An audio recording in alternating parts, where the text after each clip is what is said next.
Chers Villeurbanais et Villeurbanaises, avant ce second tour de l'élection municipale, j'ai souhaité vous parler d'un sujet qui a été très peu abordé dans cette campagne, qui est celui de la métropole. Alors c'est vrai que Jean-Paul Brett en a parlé à la fin de la campagne municipale avant le premier tour, pour se plaindre de la constitution de cette métropole. Sauf qu'il oublie que ce projet de métropole a été fait, ficelé, et déjà dans les cartons, par les socialistes. Ce sont eux qui ont préparé en fait cette métropole, ce sont eux qui vont la mettre en place à leur plus grand bénéfice. Moi j'ai souhaité vous revenir sur les conditions de création de la métropole.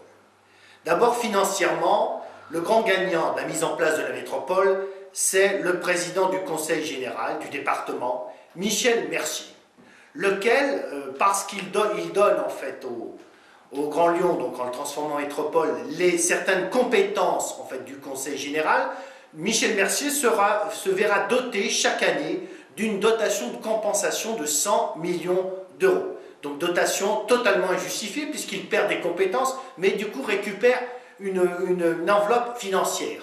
Donc raisonnement par l'absurde, encore une fois, de la part des socialistes. Le grand perdant de ce projet de métropole, c'est le contribuable du Grand Lyon, c'est-à-dire vous et moi. Parce que nous allons récupérer, dans le cadre de la métropole, les emprunts toxiques du département, c'est-à-dire toutes les dettes faites par Michel Mercier qui a ruiné le département et qui va donc demander aux contribuables de la métropole, donc du Grand Lyon, donc aux contribuables villeurbanais, de payer ses dettes. Nous allons aussi récupérer dans le cadre de la métropole le gouffre financier de Michel Mercier, le musée des Confluences qui va nous coûter chaque année plusieurs millions d'euros. Je crois que rien qu'en termes de fonctionnement, je crois qu'on est entre 20 et 30 millions d'euros. Il y a aussi tout le coût des dépenses sociales que nous récupérons donc du département, coût assez important là aussi. Et puis n'oublions pas qu'en passant du Grand Lyon à la métropole, on passe d'une collectivité d'investissement, d'ailleurs qui financièrement avait un bilan, avait une gestion tout à fait, une situation financière plutôt tout à fait saine, à une collectivité classique, donc qui là aura une situation financière beaucoup moins saine et certainement parfois déficitaire. Tout cela se fait en plus dans un horizon financier assez flou. Nous savons que les dépenses sociales vont augmenter et vont peser très fortement sur les dépenses de la métropole. Que de plus, nous ne pouvons pas, et ça c'est un véritable scandale, revoir les dotations, la dotation de compensation qui est accordée à Michel Mercier dans cette négociation qui a été faite entre le Grand Lyon et la métropole. Tout ça nous amène à vous dire que nous allons être, nous, contribuables des grands perdants, et que nous aurons forcément une augmentation de la fiscalité locale de par la façon dont la métropole a été constituée. De plus, cette métropole est une erreur dans sa constitution en termes de périmètre.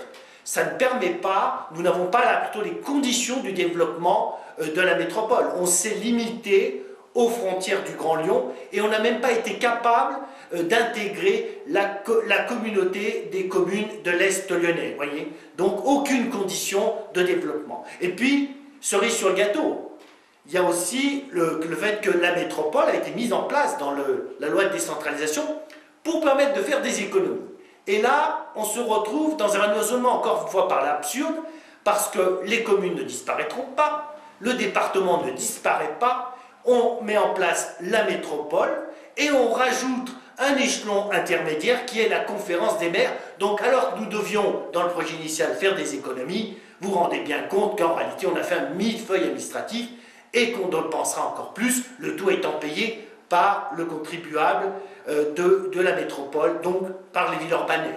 Et puis il faut rajouter que la métropole va devenir une collectivité toute puissante et que le maire de Villeurbanne n'aura demain très peu de pouvoir en matière de transport, de logement, d'activités culturelles, vous voyez, donc d'équipements culturels ou sportifs. Le maire de Villeurbanne sera totalement dessaisi, le contribuable villeurbanais sera uniquement sollicité pour payer les dépenses de la métropole. C'est pourquoi il est indispensable d'avoir au sein de la métropole des conseillers communautaires Front National, parce qu'ils sont pour vous la garantie que nous ne partirons pas dans une course aux dépenses comme on l'a connu au département, et seuls les élus du Front National pourront être assez vigilants à ce qu'il n'y ait pas ou très peu d'augmentation de la fiscalité locale.